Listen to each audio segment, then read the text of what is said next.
Olá, estudantes! Bom dia, boa tarde, boa noite, como estamos? Bom, iremos agora iniciar mais uma aula de biologia. E aí, preparados para mais uma viagem para essa disciplina tão maravilhosa que é a biologia? Caneta e caderno na mão, vamos anotar todas as informações da aula de hoje, porque ela é muito importante para o nosso conhecimento. Então, fica ligadinho e vamos nessa!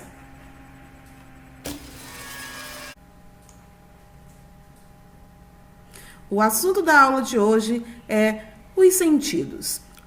Nós já falamos de sistema endócrino, nós já falamos de sistema nervoso, agora vamos falar dos sentidos. Bom, vamos iniciar. Os 5 sentidos fundamentais do corpo humano, vocês devem conhecer, nada mais, nada menos são o tato, a gustação, que também pode ser chamada de paladar, olfato, audição e visão.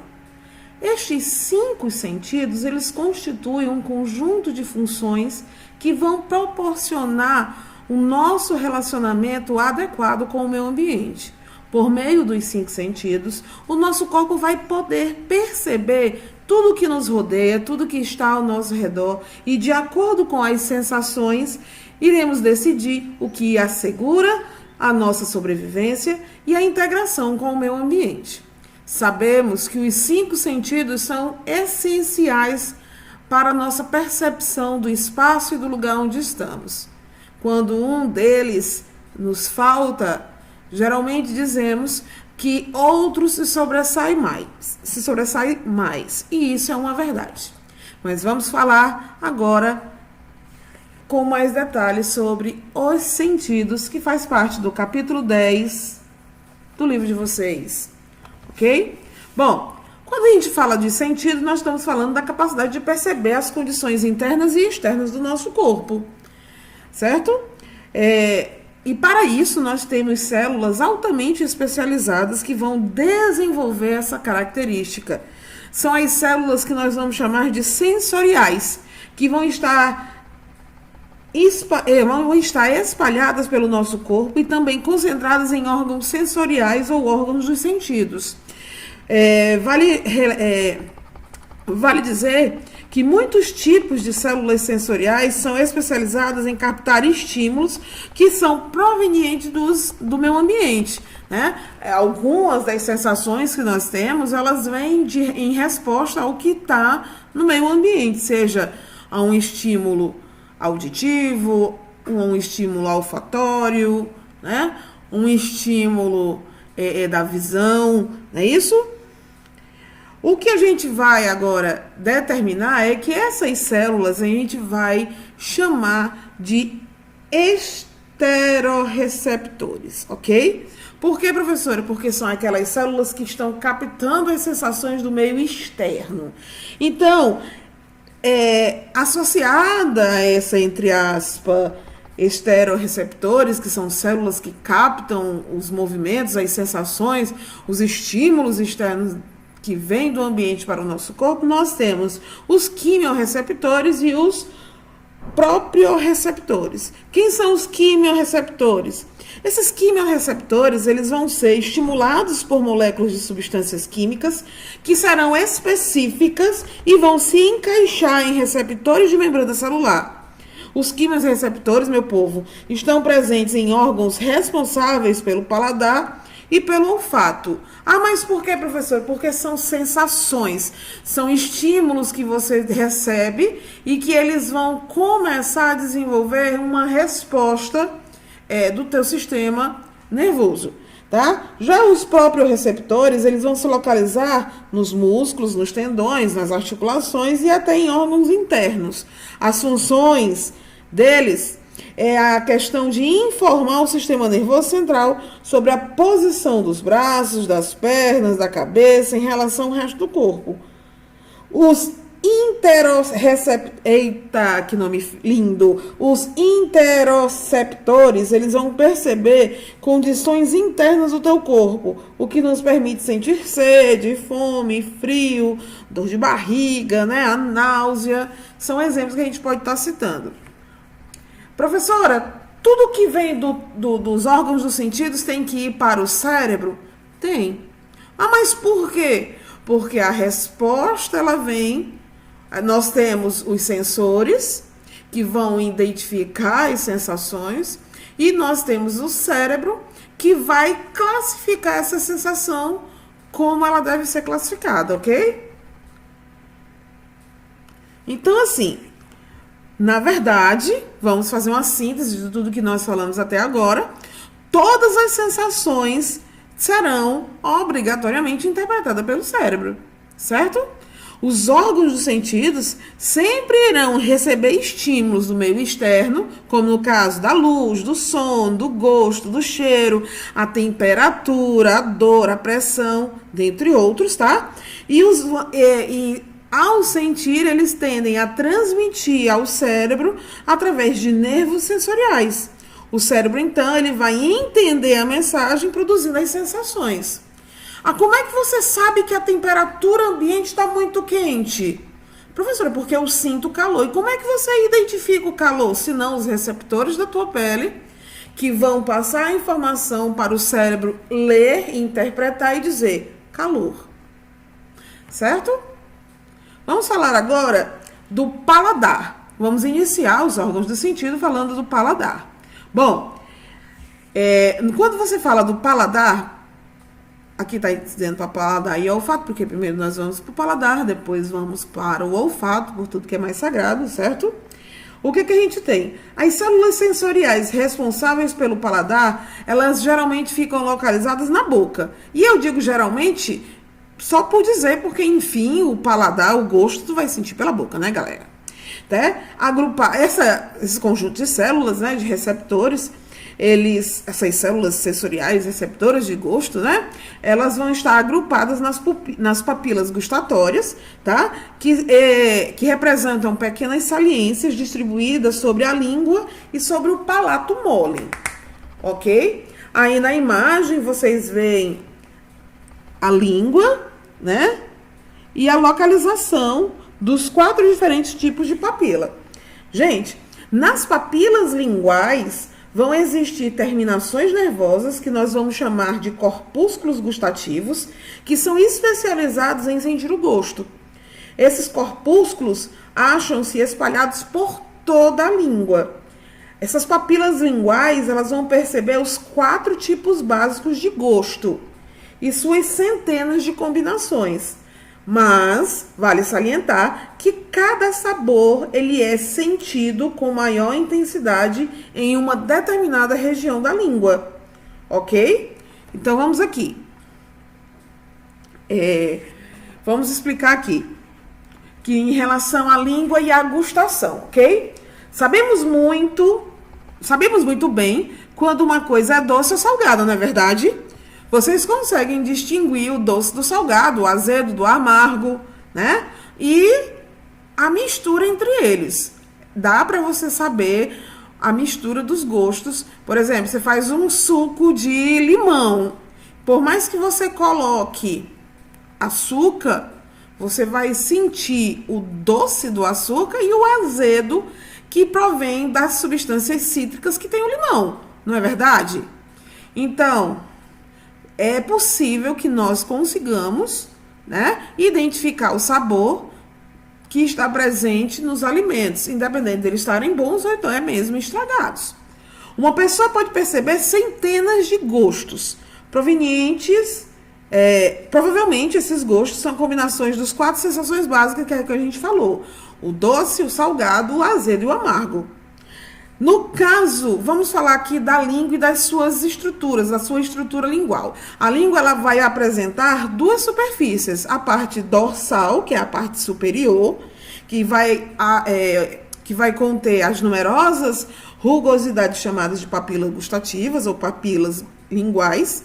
E a parte inferior ventral, a parte de baixo, que vai apresentar de uma forma relativamente lisa, mas não apresenta essas papilas. Olhando para a imagem, da língua, nós temos a parte da epiglote, a parte da língua, onde eu tenho a localização do amargo, do ácido, do salgado e do doce. Aí a gente tem as particularidades, certo? No caso, o doce e o salgado, eles serão sempre mais percebidos. Eles têm uma intensidade maior. Por quê? Porque eles estão localizados na ponta da língua, né? O azedo é mais bem intensificado nas bordas e o amargo lá no fundo da boca. Aí por que aqueles remédios que a gente toma, por exemplo, paracetamol, que tem um gosto horrível, você não consegue se livrar do gostinho dele? Porque o amargo do remédio, ele vai ser mais perceptível onde? No final da língua. Não tem como tu fugir, né? Ah, mas professora, eu boto só a pontinha da língua no remédio e já sinto o gosto amargo. Por quê? Porque você sabe que a nossa língua, ela sempre vai ser úmida, né? E as papilas gustativas, as células gustatórias, elas vão poder levar o remédio, a substância, para toda a extensão da língua, sendo que no local de maior percepção e de intensidade do sabor, no caso do amargo, é no fundo da língua, tá? Os alimentos misturados com a saliva, eles vão entrar em contato com as papilas gustativas, vão causar estímulos que serão recebidos pelos corpúsculos gustativos.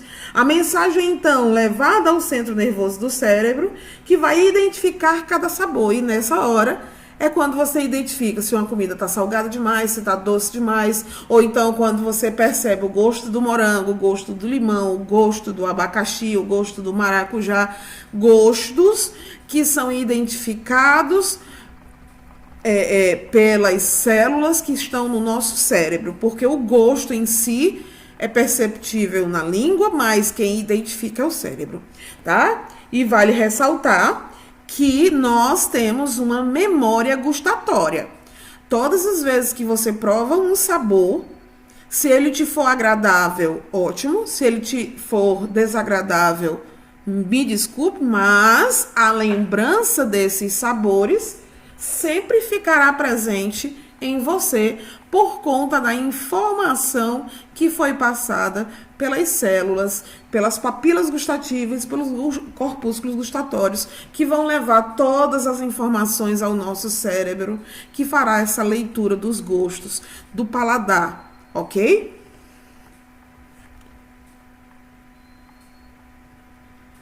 Antes da gente iniciar falar de fossas nasais e olfato, eu queria que vocês soubessem algumas curiosidades sobre a língua. Vocês sabiam que a língua humana mede aproximadamente 10 centímetros de comprimento?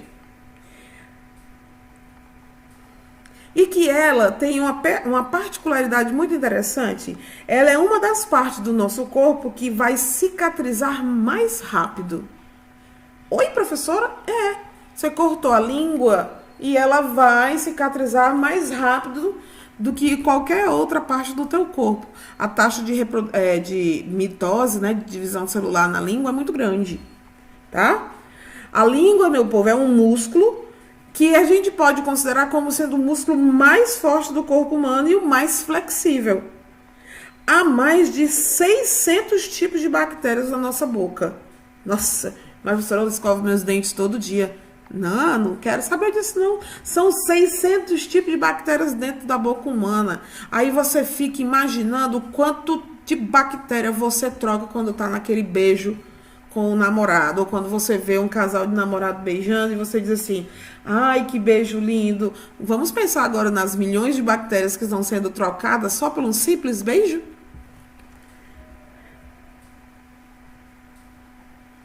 E ainda digo mais, para vocês não ficarem assim muito tristes comigo, tá? Em 1 milímetro de saliva podem existir até 1 milhão de bactérias.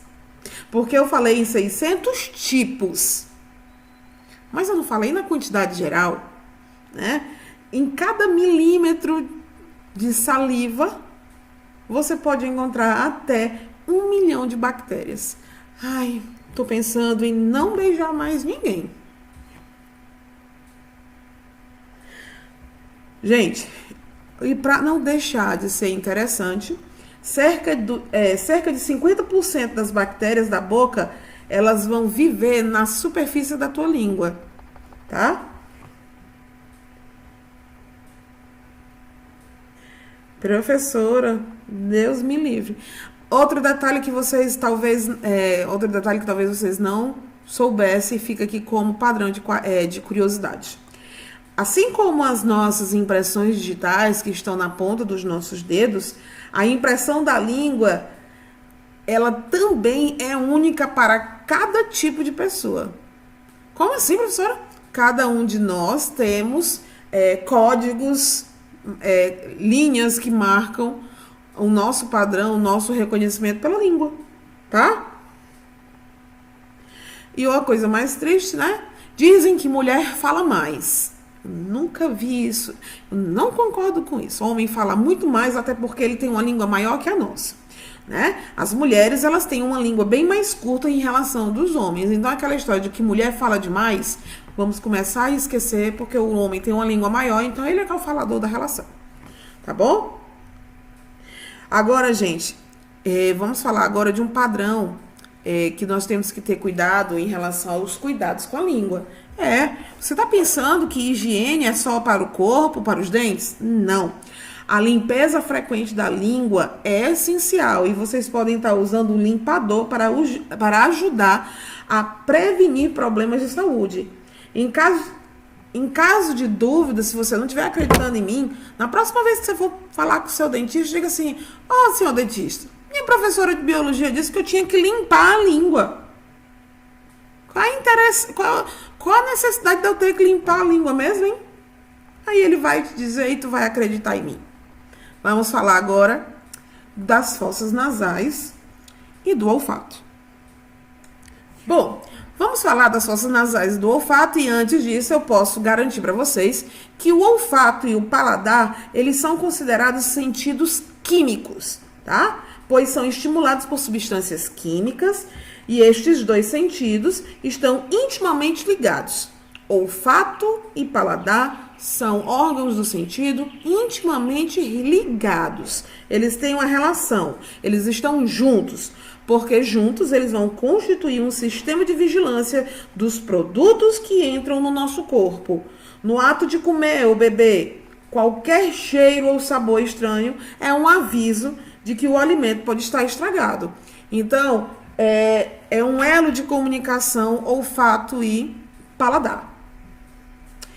Vamos aí falar sobre as fossas nasais e o olfato. Bom, quando você fala de olfato, a gente pode dizer e levar isso não só para a espécie humana, mas generalizar para todas as outras espécies, que para muitos animais, o olfato é um sentido de extrema importância, sendo ele capaz de buscar os alimentos, sentir a presa, né? No caso do homem e do macaco, o nosso olfato ele é relativamente pequeno ou pouco desenvolvido em relação aos outros grupos animais. Daí você tira o porquê que os policiais eles usam cães farejadores.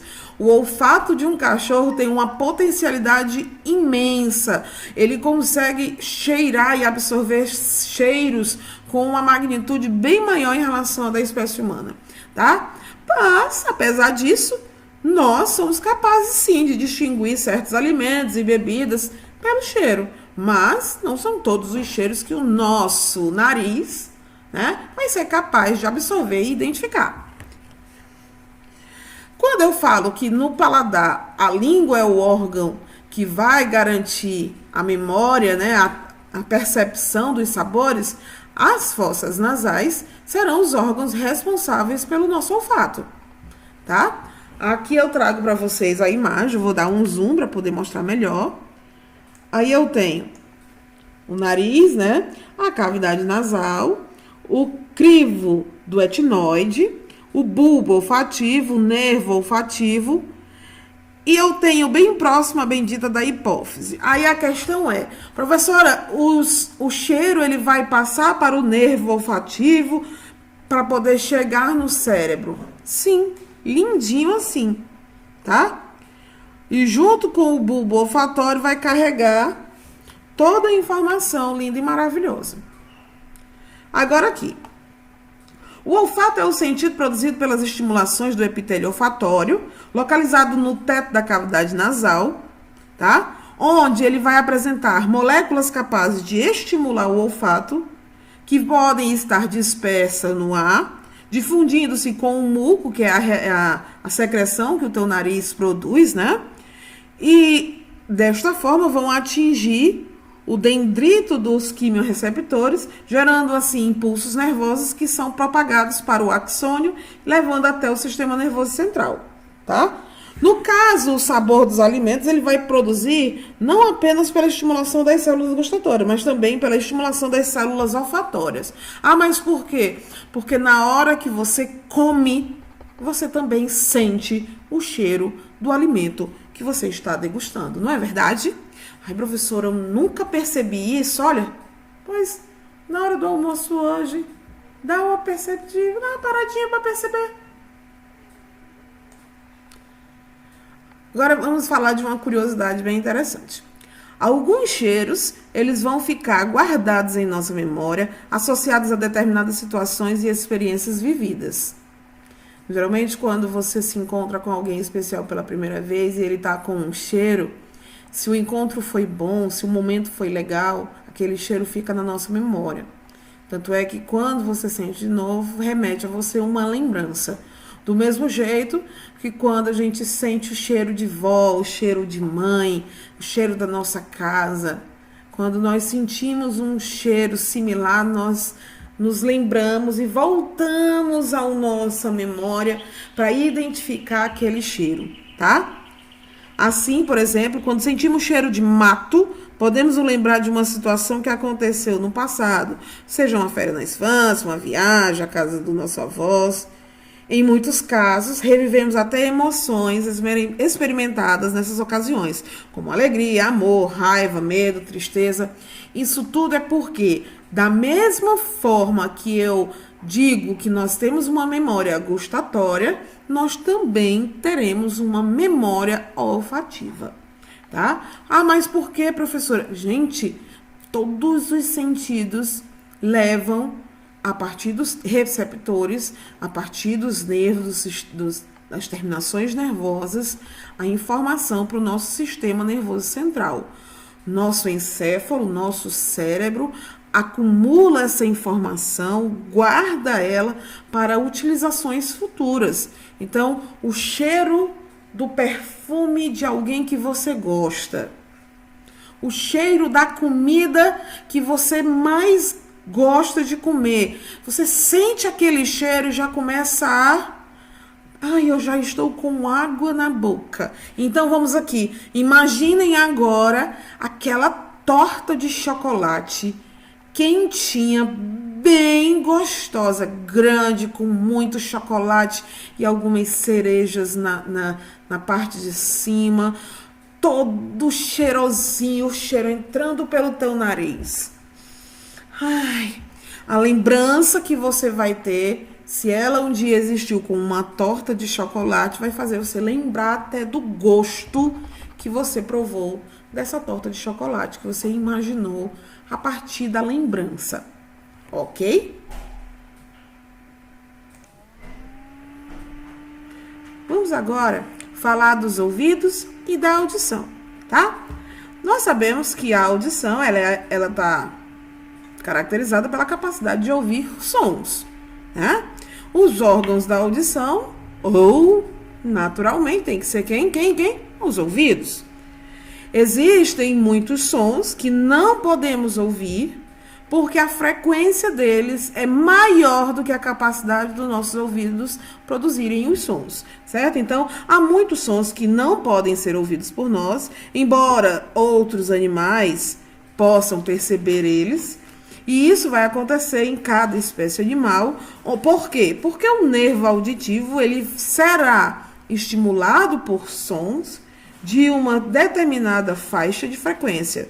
Sons mais agudos ou mais graves não são perceptíveis pelo ouvido humano, certo? Por exemplo, há apitos que são próprios para cães e que nós não conseguimos ouvir. No caso desses apitos, eles vão fazer vibrar o ar com uma frequência alta que será imperceptível pelo nosso sistema auditivo. No caso dos golfinhos, eles se comunicam, tá? Através de sons tão agudos que não podemos ouvi-los diretamente, mas existem equipamentos eletrônicos que são capazes de captar esses sons.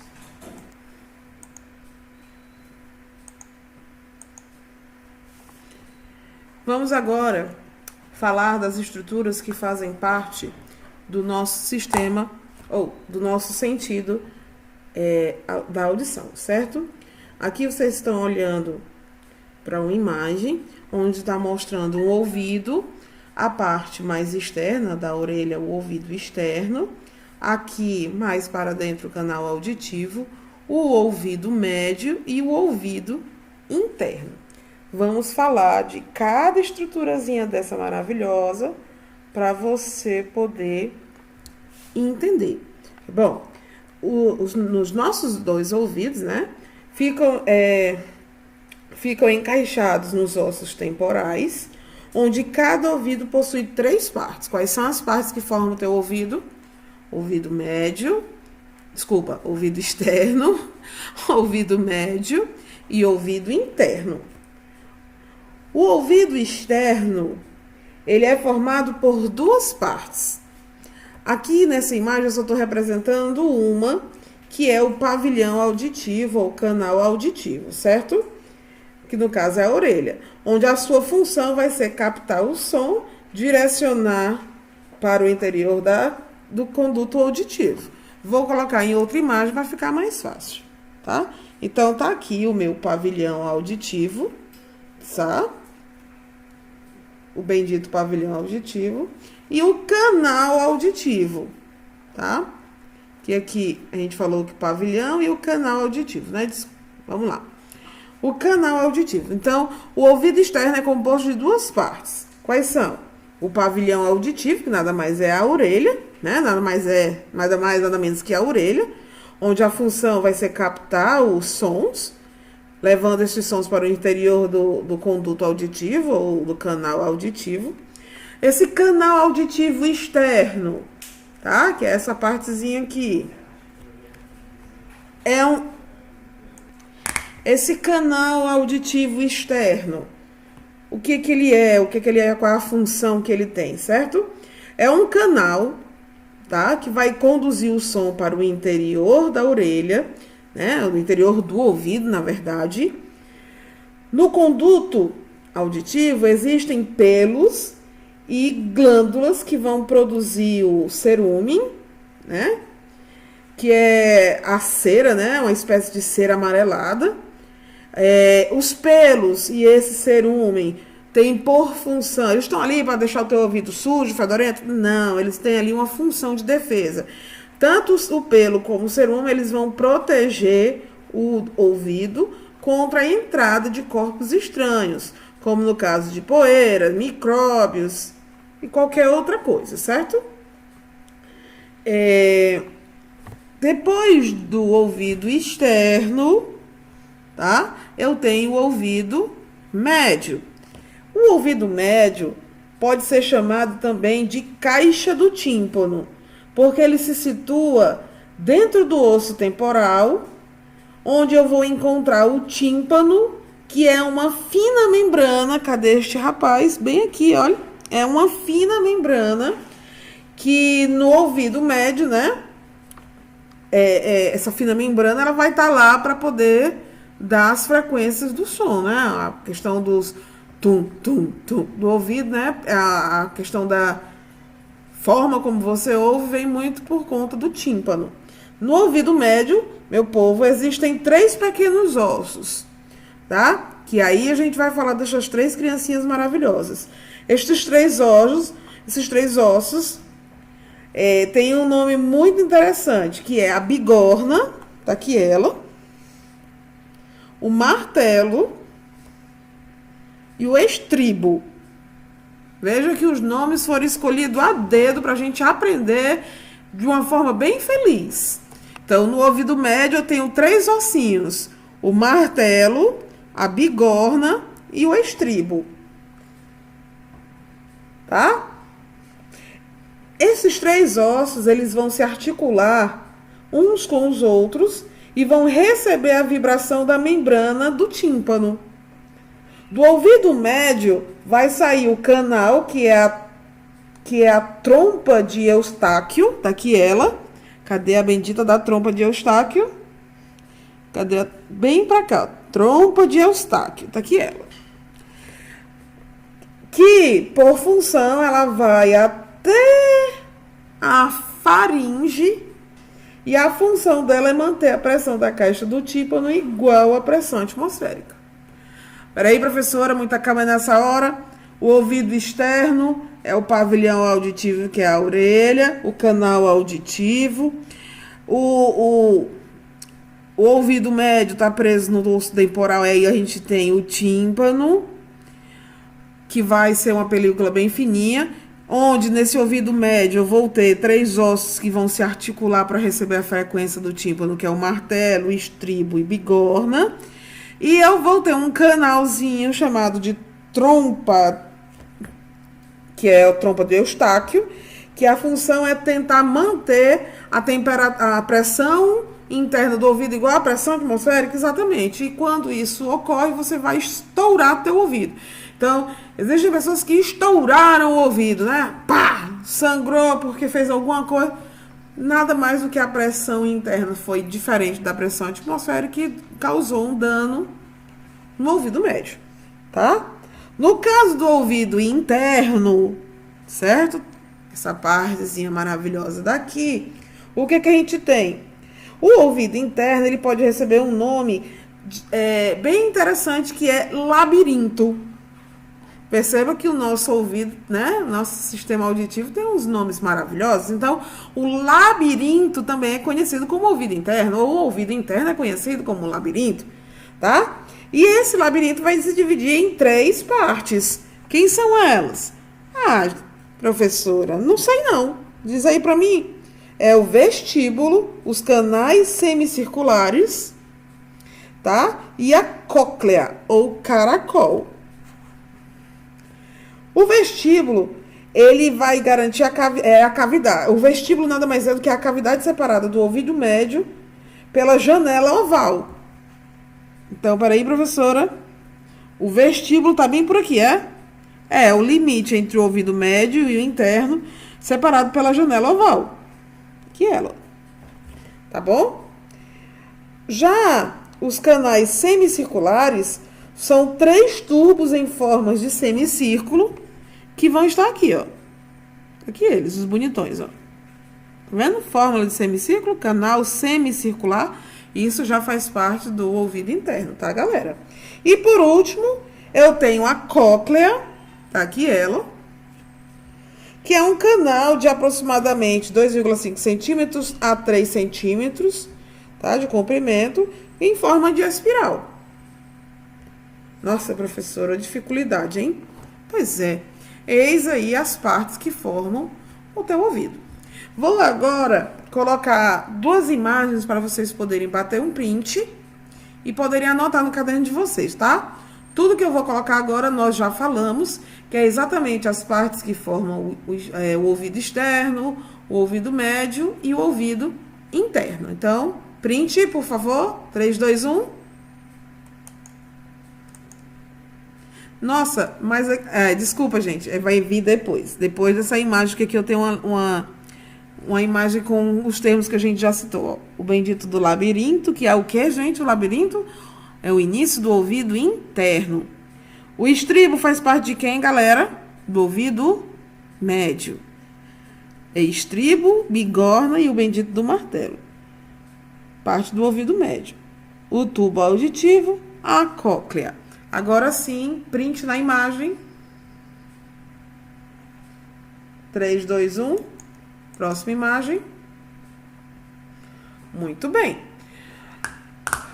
Agora, vamos explicar algo interessante para que vocês aumentem, né, o conhecimento de vocês.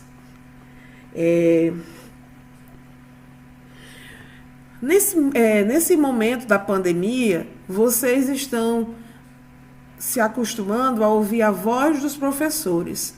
Mas a pergunta que eu faço para vocês é: será que a voz que vocês escutam pelo celular, pelo notebook, pelo computador, é a mesma voz que vocês escutam quando você está pessoalmente com a pessoa?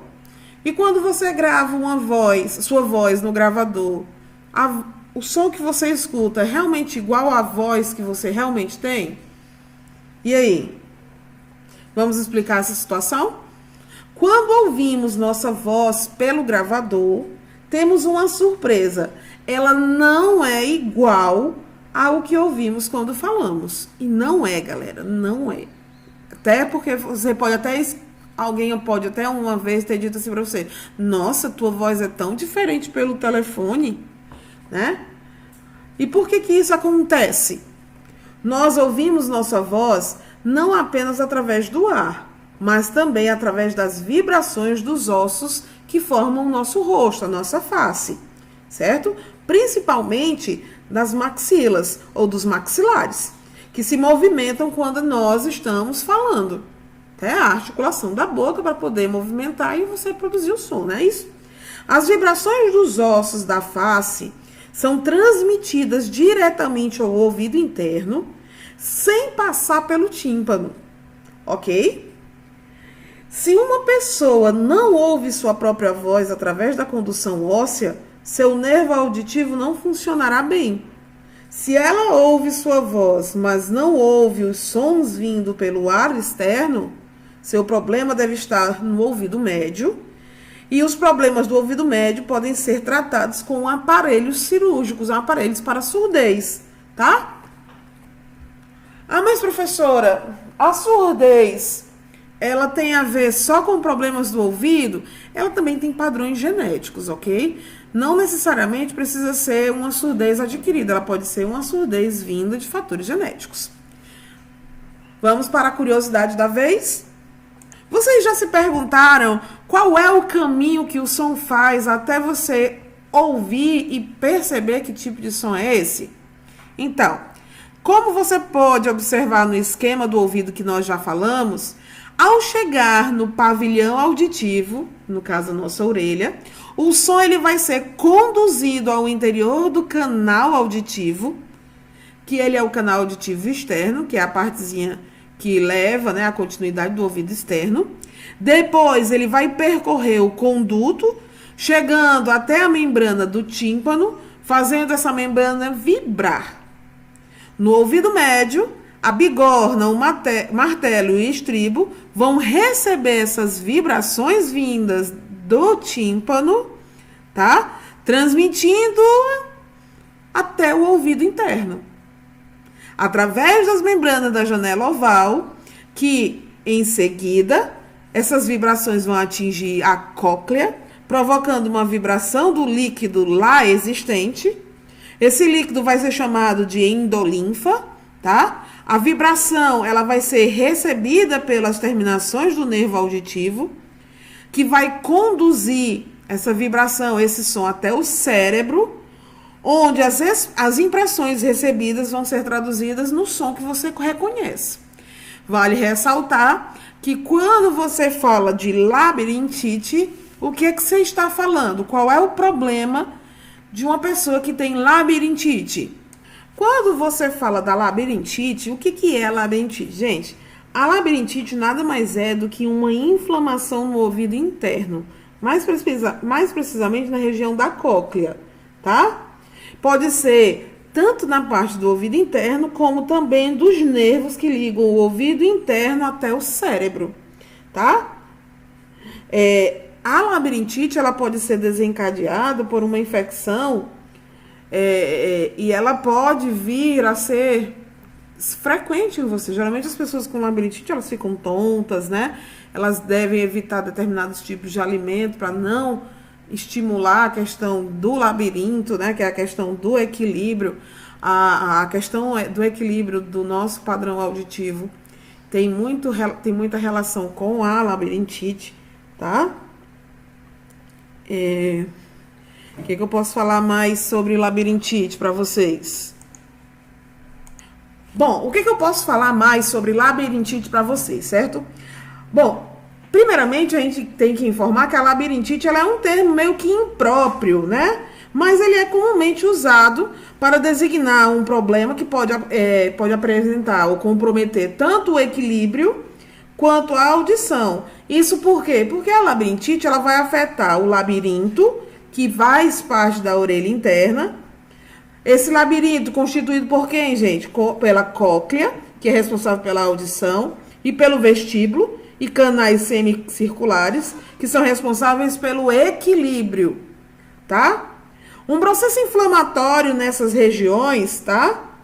Ou um processo inflamatório, ou então um processo infeccioso, ou então tumores, tá? Ou doenças neurológicas, compressões, alterações genéticas, podem provocar crises de labirintopatias e vestibulopatias, entre elas, no caso, a labirintite.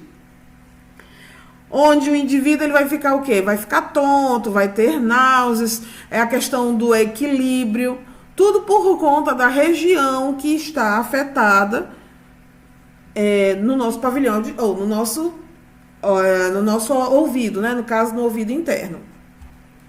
Vamos falar agora do próximo sentido, que é o sentido da visão. Então, galera, vamos falar do próximo órgão, aliás, o órgão sentido, no caso, o próximo sentido, né, no caso a visão, onde o órgão responsável pela visão, vocês podem até dizer que são os olhos, mas sim são os bulbos dos olhos, que são bolsas membranosas cheias de líquidos, nos quais existirão células sensoriais especializadas na captação do estímulo luminoso, os fotorreceptores. Quem são as estruturas que estão recebendo a imagem? São os bastonetes e os cones, certo? No caso dos bastonetes, eles são totalmente sensíveis à luz, mas eles não têm a capacidade de distinguir cores. Já os cones são menos sensíveis às luzes, mas possibilitam a visão em cores. E geralmente os cones regulam apenas 3 cores, como se fosse o fator de luz, né? O verde, o vermelho e o azul. Quando uma molécula... Como é que funciona, né? Quando uma molécula fotossensível de um fotoreceptor é excitado pela luz, sua estrutura modifica-se, desencadeando uma série de reações químicas que vão alterar a permeabilidade da membrana plasmática das células, gerando impulsos nervosos que são transmitidos para as outras células da retina, conduzido por neurofibrilas até o centro da visão, chegando no córtex cerebral. Mas calma, não vamos aperrear, vamos passar devagarinho para cada estrutura que forma o olho humano, tá ok? Então, aqui. O olho e a visão. Os olhos são os órgãos responsáveis pela visão? Se você falar dos bulbos dos olhos, sim. Temos 2 glóbulos oculares. Cada um vai apresentar uma parede formada por 3 membranas, que é a esclerótica, o coroide e a retina. A esclerótica, nomezinho lindo, é a membrana mais externa de cor branca e opaca. A parte branca do nosso olho, galera. Na parte da frente, apresenta uma saliência e é transparente, recebendo o nome de córnea, que é a membranazinha.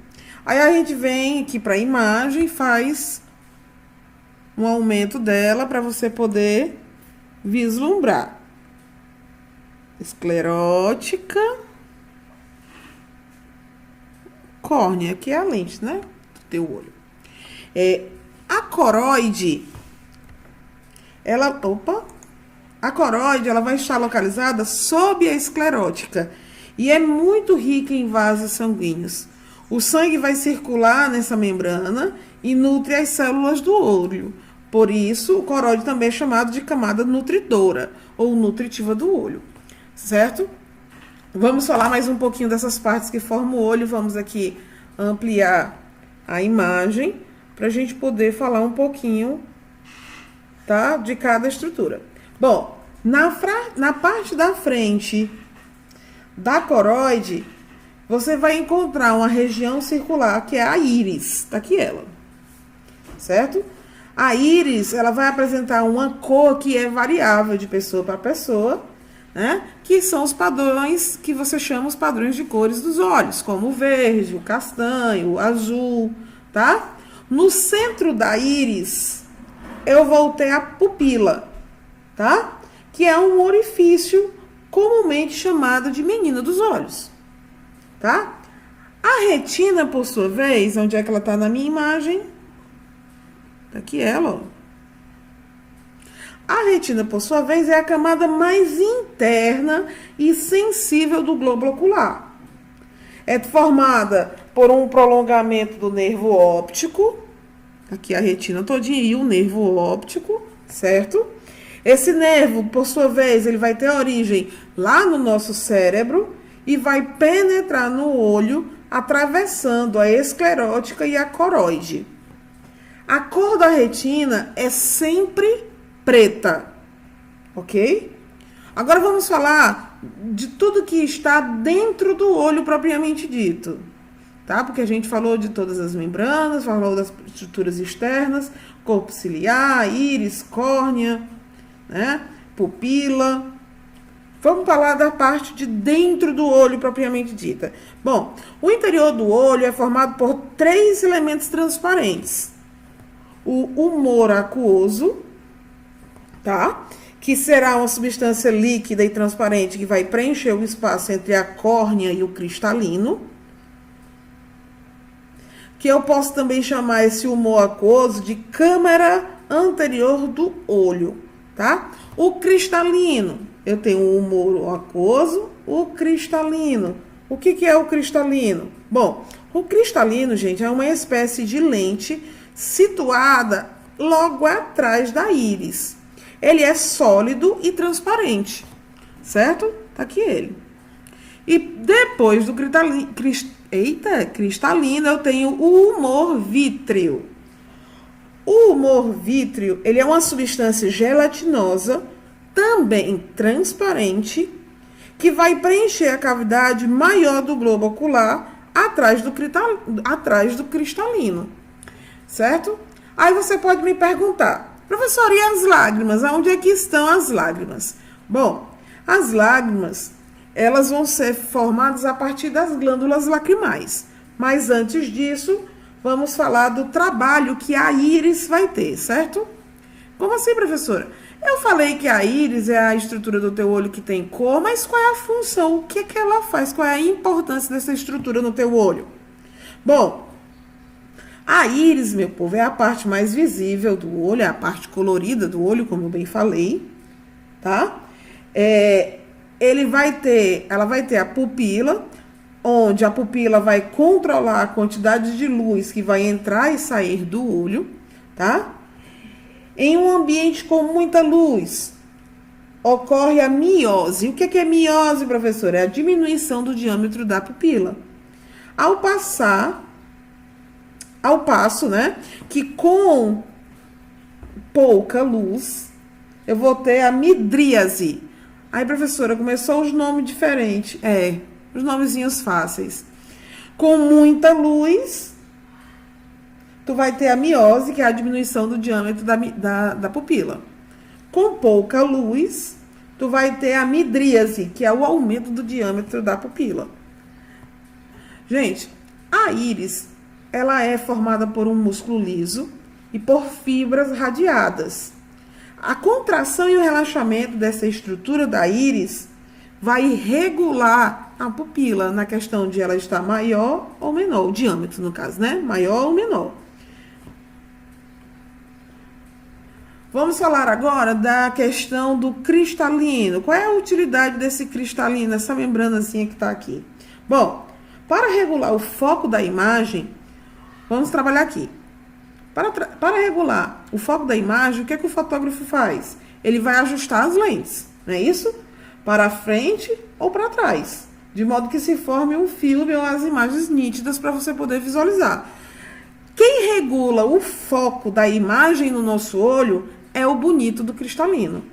Ele vai fazer isso automaticamente, tornando-se mais espesso ou mais fino, graças aos músculos que o repuxam sobre o comando do sistema nervoso autônomo, no caso, o sistema autônomo que é involuntário. Certo? Agora vamos falar das estruturas que protegem o nosso olho. Sim, existem estruturas que estão ali para proteger o nosso olho. Por que não? Então, são elas: os cílios, as sobrancelhas, os supercílios, as glândulas lacrimais e os músculos oculares, tá? Então, bora lá. A glândula lacrimal, tá?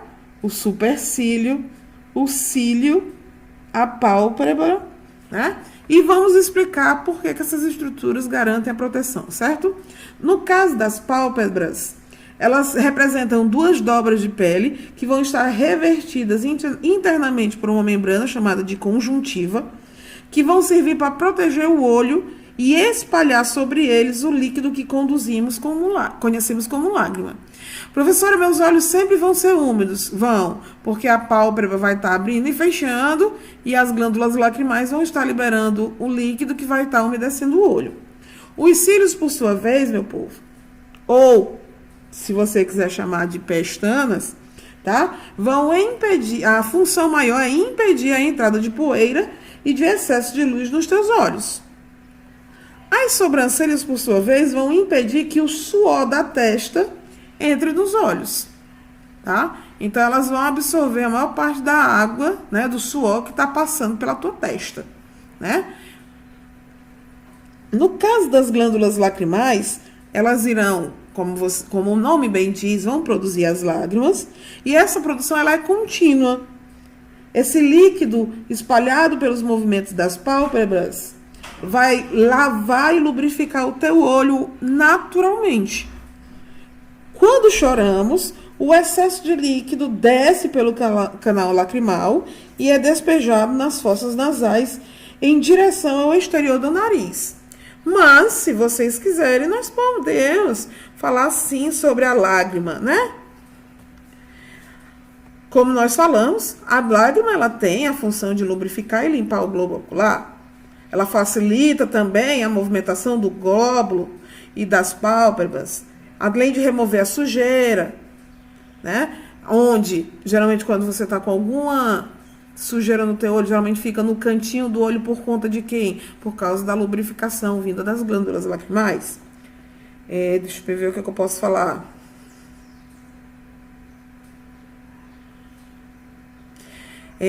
A questão do chorar e ou produzir lágrimas, ela vem a partir de estímulos, né? Se você está chorando por conta de uma emoção, seja ela positiva ou negativa, as lágrimas, elas vão, como a gente bem falou nesse instante, elas vão sim cair pelo canal lacrimal, vão chegar na fossa nasal, tanto é que quando a pessoa está chorando, geralmente o nariz fica fungando, que é uma beleza, não é verdade? Mas deixemos os momentos de lágrimas para lá e vamos seguir. Vamos falar aqui e vamos mostrar para vocês a questão do mecanismo da visão. Como é que esse mecanismo ocorre? Então vamos lá. Os raios de luz refletidos no objeto vão entrar nos nossos olhos, atravessando as estruturas oculares, primeiramente a sequência córnea, pupila, humores, cristalino. A chegada ao fundo do olho até a retina, onde vão existir as células sensíveis à luz, que você vai chamar de quê? Bastonetes ou cones? Bastonetes. A imagem transformada em impulsos nervosos é enviada através do nervo óptico no cérebro. No cérebro, essas informações com cor, forma, tamanho, posição são interpretadas, fazendo com que a imagem do objeto em foco seja vista na posição correta. Quer dizer, todas as vezes que nós visualizamos um objeto, ele geralmente se encontra de cabeça para baixo. Mas o nosso cérebro, em torno daquela movimentação, daqueles movimentos de refração, ele vai inverter a imagem e fazer com que você veja o objeto na posição correta. O professor de física, ele já deve ter falado sobre a questão do olho humano, porque é uma parte da física, a área da biofísica, onde ele vai falar sobre a formação da imagem, na física, mais precisamente na parte da óptica, tá? Aí vocês vão entender que é a questão do padrão, do tamanho da imagem, a distância do objeto até a lente do olho, como é que essa imagem vai chegar ao teu cérebro e como é que você vai conseguir identificar ela como sendo o objeto que você está vendo, tá? Vamos falar dos movimentos dos olhos. Vamos fazer um teste. Sem mexer a cabeça, olhe para cima, para baixo e para os lados. Você vai ser capaz de executar esses movimentos graças aos músculos dos glóbulos oculares. Quando esses músculos não funcionam, surge o estrabismo, tá? Que é no caso do olho vesgo. Se os músculos não funcionarem de modo adequado, você vai ter a questão do estrabismo. Esse defeito ele pode ser corrigido com o uso de óculos especiais ou através de cirurgia. Mas há casos em que é impossível corrigi-lo. Certo? Agora, vocês podem dizer para mim quais são os problemas de visão que vocês conhecem? Anota aí no papel e vamos ver. Vamos decifrar a imagem de cada um dos 3 problemas de visão mais comuns que você já deve ter escutado. Vamos falar da miopia. O que é a miopia, meu povo? A miopia é uma anomalia da visão que vai consistir em um alongamento do globo ocular, certo? Perceba. Nesse caso, há um afastamento da retina em relação ao cristalino, fazendo com que a imagem seja formada antes da retina, tornando-a não nítida. Para o míope, o ponto próximo, ou seja, o remoto, o ponto mais próximo da imagem, né, ele vai ser nítido. Esta é uma distância finita, maior ou menor conforme o grau de miopia. O míope ele vai ter grande dificuldade de enxergar objetos distantes. Por quê? Porque é exatamente o propósito da retina não formar a imagem ser formada bem antes. Então, enxergando de longe, a imagem ela não vai estar nítida para a retina, já que não é ela que está formando a imagem, tá? A correção da miopia ela é feita comumente com a utilização de lentes divergentes, fazendo com que uma imagem, né, virtual no ponto remoto do olho, ela se comporte de modo adequado e que a imagem possa, enfim, ser formada lá na retina e você possa enxergar com mais facilidade, tá bom? Vamos agora falar da hipermetropia. A hipermetropia é um defeito oposto à miopia. Por que, professora? A miopia, onde é que está sendo formada a imagem? Antes da retina, não é isso? Então, aqui na hipermetropia, há uma diminuição do globo ocular. Na miopia, o globo ocular é maior, a imagem é formada antes da retina. Na hipermetropia, o globo ocular é menor. Tá? Nesse caso, o que é que acontece? A imagem de objetos próximos é formada além da retina. Ou seja, depois da retina. Fazendo com que aquela imagem não seja formada com nitidez. A correção da hipermetropia ela é feita através de utilização de uma lente convergente, tá? Essa lente ela deve fornecer de um objeto real situado em um ponto próximo do olho, uma imagem que se comporte como um objeto real para o olho, dando uma imagem final nítida.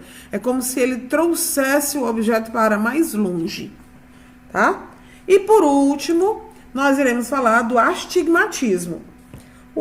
O astigmatismo, ele consiste no fato de que a superfície que compõe o globo ocular apresenta diferentes raios de curvatura. certo? Isso vai ocasionar uma falta de simetria na revolução em torno do eixo óptico, ou seja, a imagem ela vai ficar meio que torta, sem ter uma forma definida. A correção ela pode ser feita utilizando lentes cilíndricas que vão compensar as diferenças de raios de curvatura e garantir a visualização correta da imagem. Bom, nós nessa aula falamos do paladar, do olfato, da audição e da visão. Está faltando o sentido do tato. Porém, esse desafio é para vocês. Todos os estudantes estão sendo encorajados, desafiados a procurar informações sobre o tato, o sentido do tato. Como é que se forma a questão dos estímulos, o tato. Como é que eu consigo fechar meus olhos, tocar num objeto e reconhecer que esse objeto é, por exemplo, uma caneta, ou uma chave, ou então uma colher. O que é que leva a você visualizar uma colher só utilizando o tato? Quais são os receptores que você tem? Quais são todas as formas de formação da imagem só com o tato? Como é que se dá o estímulo da dor? Porque geralmente quando eu toco na ponta da agulha eu sinto dor. Mas é o tato que carrega isso. Como é que é formado? Desafio a todos vocês e até a próxima aula. Fui!